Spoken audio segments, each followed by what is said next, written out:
Contrary to popular belief, it is not Christmas. I know it comes as a shock, especially when we're only around 10 months away, but it was Christmas around 2 months ago.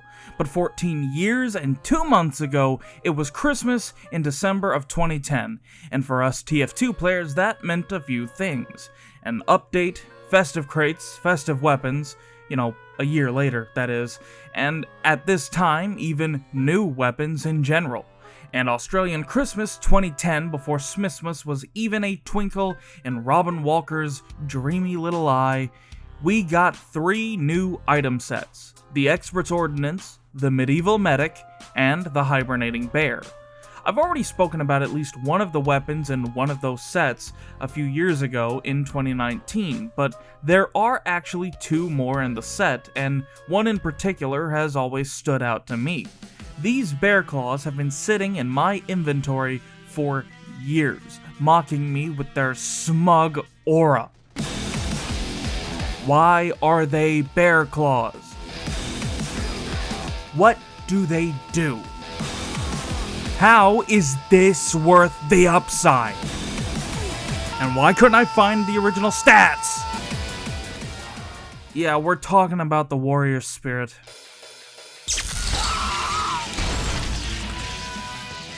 The Kritzkrieg in this situation is crazy. So with all of that confusion out of the way, my name's Cody, and I'm here to ask one simple question and hopefully get one simple answer. How bad could it be?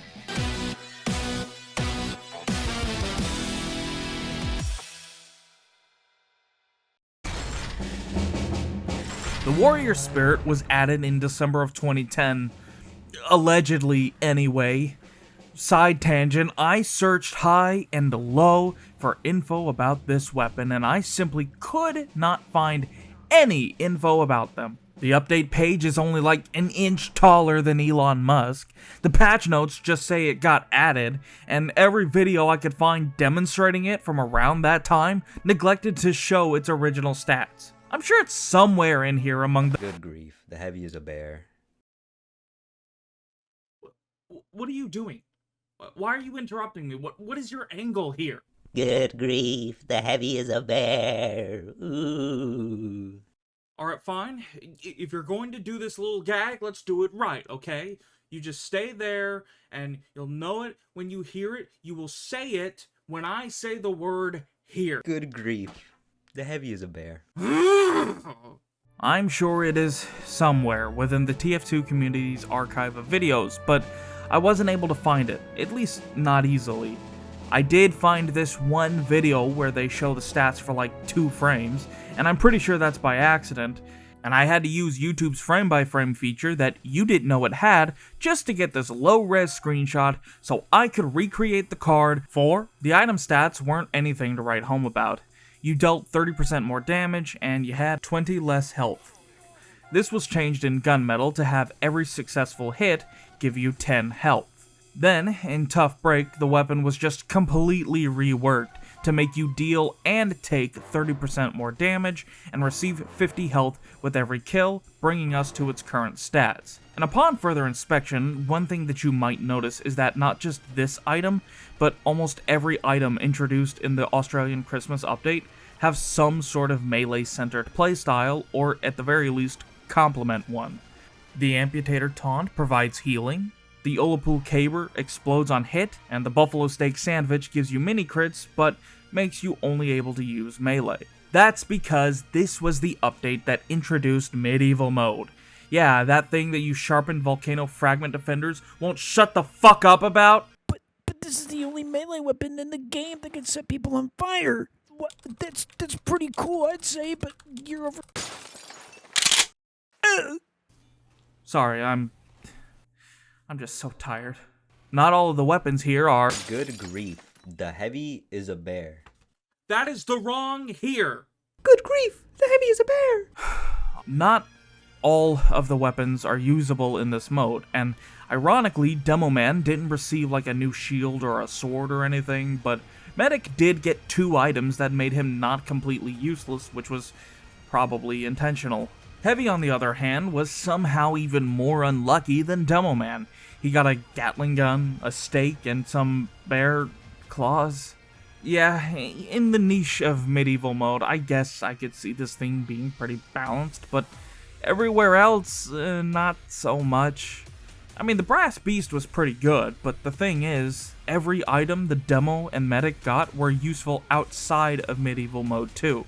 The Crusader's crossbow is even still useful to this day, and it's considered a top pick for medic mains for the utility of being able to heal from far away. The Olapul Caber is funny, but this, it just didn't do much for the heavy. Its change in gunmetal didn't really help much, and nowadays it's alright. Its downsides of taking more damage at first doesn't seem like that much of a big deal, but when you use it, you start to understand just how much focus fire the heavy takes on. He is a very slow, if not practically stationary target most times, and he becomes a target for enemy fire, and that is the point. He is the heavy, the TF2 equivalent of a tank. He deals a lot of damage, but he also takes a lot of damage. There is a reason that he is the biggest class of the lineup. The character that if you were to look out over a horizon, he is the one that you'll see. Our brains are wired to want to take out the biggest guy with the most devastating weapon on the field first. But there is a caveat. And what is that caveat, you might ask? Well, he's the biggest guy with the most devastating weapon on the field. Sure, every class could be viable with an uber charge, but heavies are the main attractive target for medics, and rightfully so. An ubered heavy is an iconic image associated to the game for a reason. Soldiers and demos are also good choices, but for raw, continuous damage output that's bound to drive the enemy back into a corner, one well-timed and ubered heavy will do it. This makes him a prime healing target. But the warrior spirit, it could easily negate any healing the medic can give you should it come to you needing a secondary damage output, because odds are you'll be carrying a sandwich these days, and occasionally you might have a shotgun, but realistically, if you do, it'll more than likely be some kind of fat scout subclass trolling. On top of it all, heavy should ideally never be in a situation where melee is an actual option that you should consider when your minigun is right here. When your minigun is right there. If a mercenary is in your face meleeing you, it's probably already too late to swap to your melee anyway once you factor in the time that it'll take to unrev your minigun, find your target, swap to your melee, and then try to kill them. If you consider all of that, for 50 health on kill with a 30% boost to damage taken and dealt, is it even really worth it? Well, I guess we'll have to do a more detailed breakdown to find that out. In normal, standard, heavy gameplay situations, it's probably not ideal. You see, the micro niche that this weapon thrives in is simply not frequent enough to be worth equipping for whatever possible upside that it has. I know that that's a blanket statement, but it's true. If you're playing heavy like this, defending or pushing the cart, capturing the point, grabbing intel, it's not going to be useful. Even in the situations that you're out of ammo, you'll likely never be too far to walk to or have to wait too long for some kind of ammo pack. And let's say that you are in a situation where you can't find an available ammo pack, you're dead. If you're not using the shotgun, having this as your only method of attack is going to be the death of you. Never underestimate how much 30% extra damage taken is. It's a lot. Fists of Steel, Holiday Punch, the Killing Gloves of Boxing, they're all more effective and consistently more useful options than these. Flat out. I could go into telling you the ins and outs of every situation, like I did for the Rescue Ranger last video, but honestly, any actual serious gameplay scenario will see this item probably holstered most of, if not 100% of the time. It's not effective.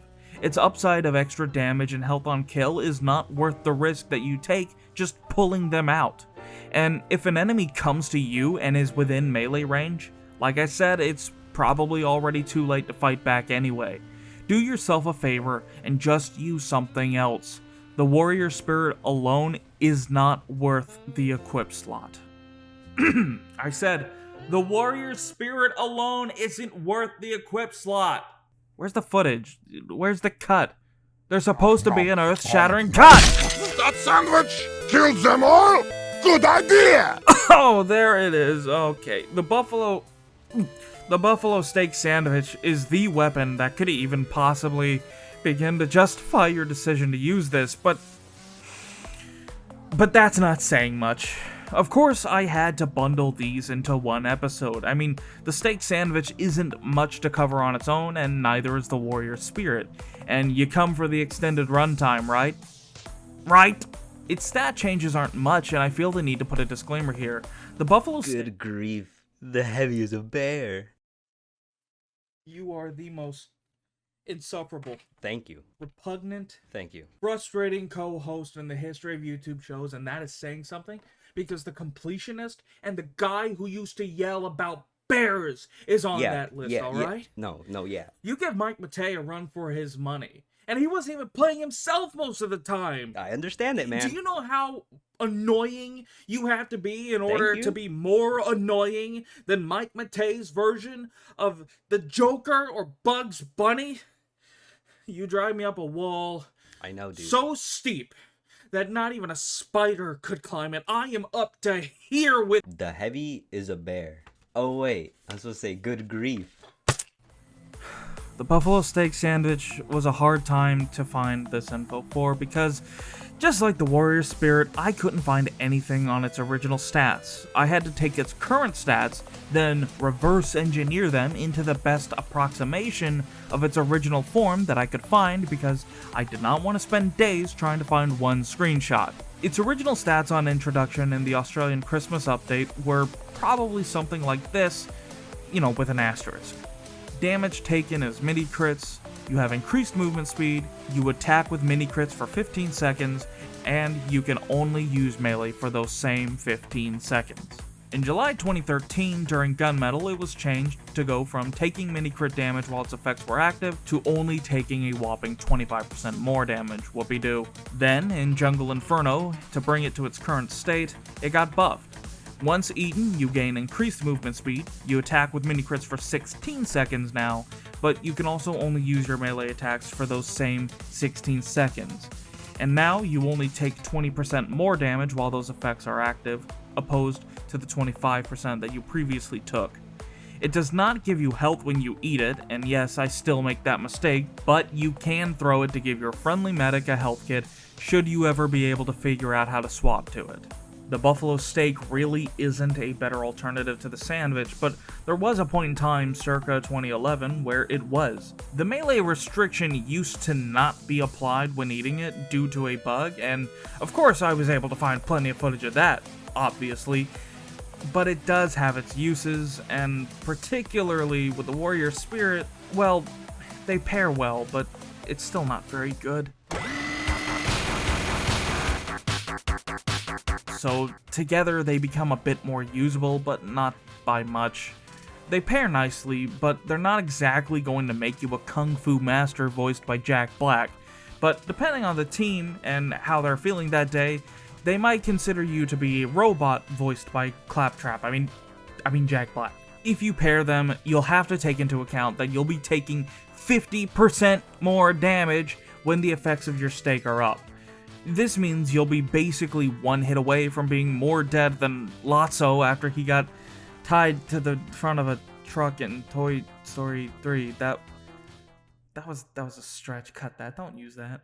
The move speed of the steak is occasionally useful, but the warrior spirit, it kind of hurts that more often than not. I mean, the warrior spirit and buffalo steak combined don't have much potential for being travel weapons. The damage taken is already too much of a risk to take. One highly trained sniper can already ruin your day, and now imagine that all he can hit are body shots. Just 2 of those body shots can sometimes be enough to ruin you, and the stress that you'll be under while you have them out running across sightlines trying to get to the front line. You're gonna be under so much stress, you'll ruin your corduroys from all the stress you'll be under, okay? If you do insist on using them together, they don't really work for standard heavy play. I mean, look at this. They almost never come into play here because As heavy, you really don't need to pull out melee ever, and your secondary is usually reserved for either out of ammo situations or healing a bit of health to your medic. Very, very rarely does heavy need to eat the sandwich himself, and with this weapon, even if you do, you don't get health from it, so if you're pairing it with the warrior spirit, it serves no purpose to you other than to make you a walking body bag. But all of that is only to say for if you're playing heavy normally. What if we go outside of conventions a little bit? Flanking is not usually within the heavy's rotating repertoire of tricks, but when it is, it's usually with his rotating revved up ordnance. However, heavy is big, and we've already covered that, but he's also slow. He's easily seen, but when he's not, he can be devastating. A close-range, undetected heavy with a minigun is a force of destruction. But a close-range, undetected heavy using the steak sandwich and warrior spirit, it's okay. Sometimes you can accomplish a lot with it, but then sometimes you kill like 2 people and then you beef it. But mostly you'll probably just beef it. Both are equally valid in terms of fun, but not in terms of effectiveness. The amount of time that it takes to just eat the damn thing is enough to be caught out with your meat out and get killed. But what's worse is that the effects take effect around halfway through the eating time, leaving you with like 2 whole seconds where you're taking 50% more damage from all sources with both the warrior spirit and buffalo steak sandwich equipped. On top of that, you have no way to defend yourself because you're stuck eating the sandwich. This means that again, in situations where you're getting destroyed by a class that's in your face, you can't stop, eat it, and then try to punch them. Because in the time that it takes for you to even eat it, I could just make a real sandwich. Flanking gives you more opportunity to hide yourself, eat it, and then go on a rampage, and honestly, this seems like the only legitimate option for this weapon combo because trying to use it normally in defense and offense situations, it just doesn't stack up to other options. Namely, just using your minigun, but if you absolutely must use it, occasionally you can get into an advantageous situation so good that you'll kill a good bit of people, and what makes it all worth it is the last thing out of their mouths that you'll ever hear.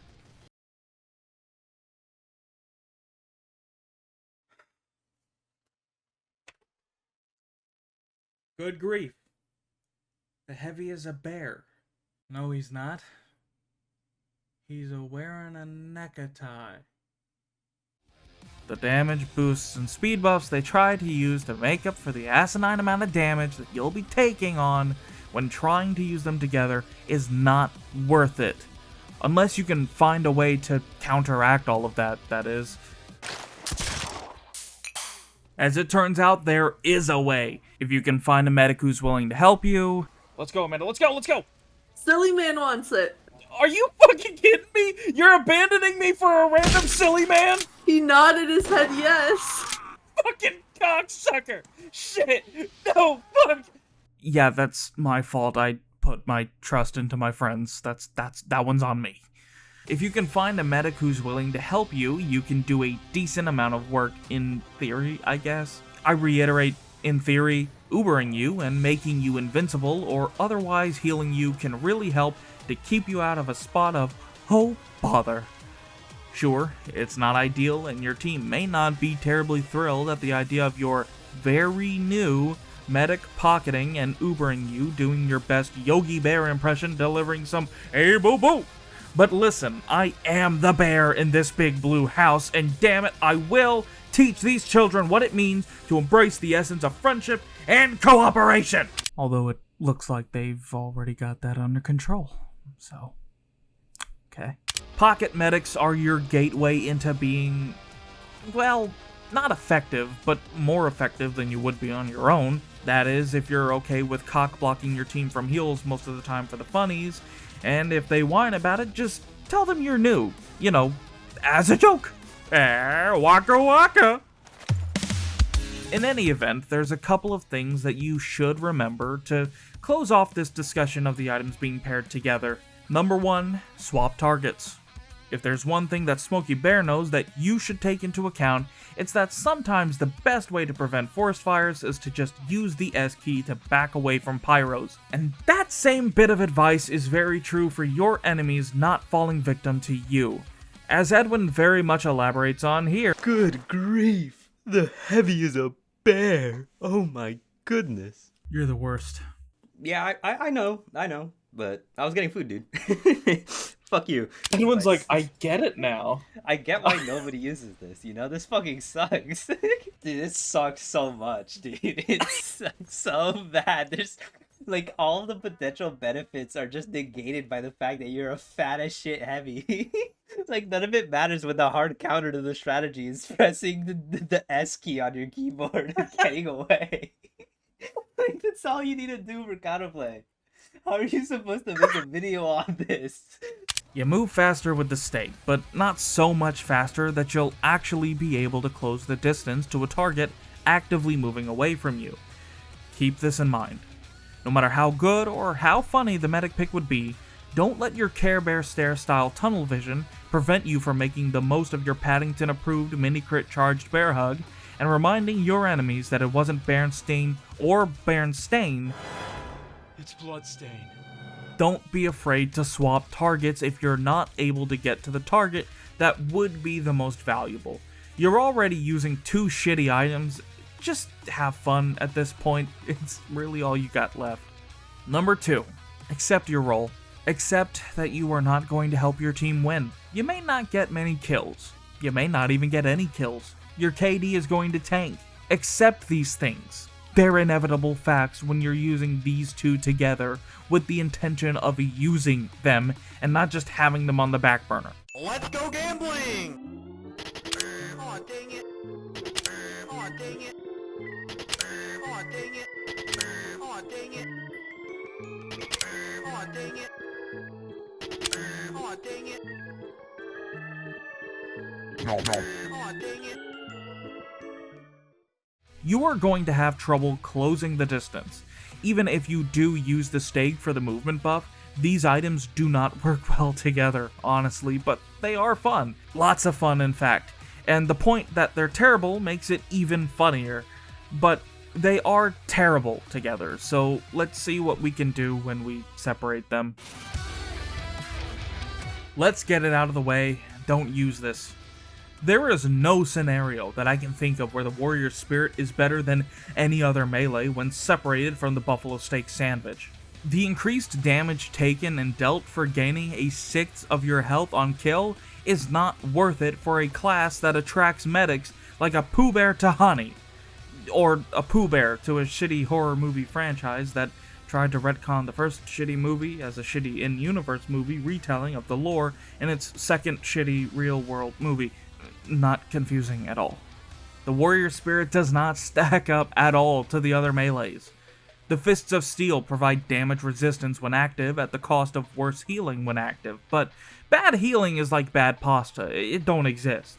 The Killing Gloves of Boxing give straight critical hits for 5 seconds on kill. The Gloves of Running Urgently, they give you a faster move speed for your max health pool decreasing to a minimum of 100, but regaining it over time. The Eviction Notice is basically the same thing with a speed boost on hit and slower decay rate, and the Holiday Punch fills people with the Christmas spirit, and it's just plain funny. This weapon sucks, it's not worth it, don't use it. Use literally any of these other melee options. You'll do a lot better. As for the Buffalo Steak, it does have more synergy with other melees. Fists of Steel. If you don't use melees much, the Fists of Steel are a great option. The healing penalties only apply when holding them out, so using the speed buff of the steak sandwich just to get to the front lines with the fists out to prevent yourself from getting too ruined by a sniper that you can't possibly reach or kill, it's great. And who's actually going to attempt to melee a heavy anyway?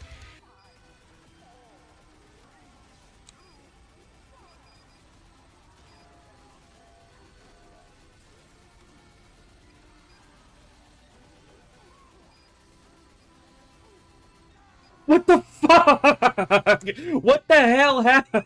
What was going on? Oh my god. An idiot. An idiot, that's who.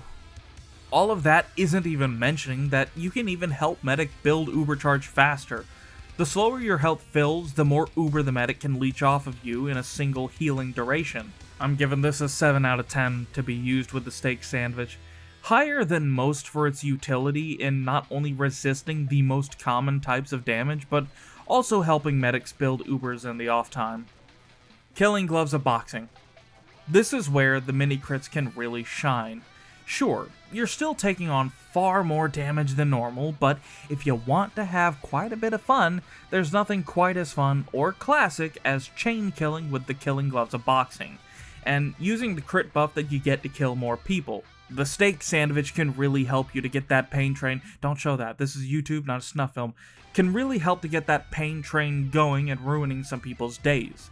With a medic, this can be particularly effective, especially on more closed quarters maps like Harvest. I'm giving it a 6 out of 10 for its overall usefulness in collaboration with the steak. The Holiday Punch. This is a very neutral but solid option. The only thing this weapon does is makes people laugh with crits, but not many crits. And that's important to note, because there are no random crits on the Holiday Punch, and you can only get them from behind without using a Kritzkrieg or similar crits buff. But the steak does give you mini crits, and you can use those to kill more effectively with it in the event that you can't get behind them. It's like a solid 4 out of 10, like it's low down there, but this is a neutral choice. There's no penalties really that are worth noting. No health drain, no healing penalties, none of that. Holiday Punch is neutral, but it's not particularly useful. Well, they're not really good. They have terrible synergy together, and their apparent use case is an awful one for them. You take too much damage, you drop like a rock if you get looked at funny. In Separated, the warrior spirit needs to just be tossed in the garbage, but the buffalo steak does have a few more options that you can pair it with for a good time at the very least. If you're not one for metas, or being useful, or winning, or even doing well, pair them up and give them a try. My name's Cody, and until next time, I'll be right here. Good grief! The heavy is a bear! You are insufferable. 1, 2, 3, 4. I may go out tomorrow if I can borrow a coat to wear. Fuck. Oh, I'd step out in style with my sincere smile and my dancing bear. Now, who would think a boy and bear could be well accepted every shit? It's just amazing how fair people can be.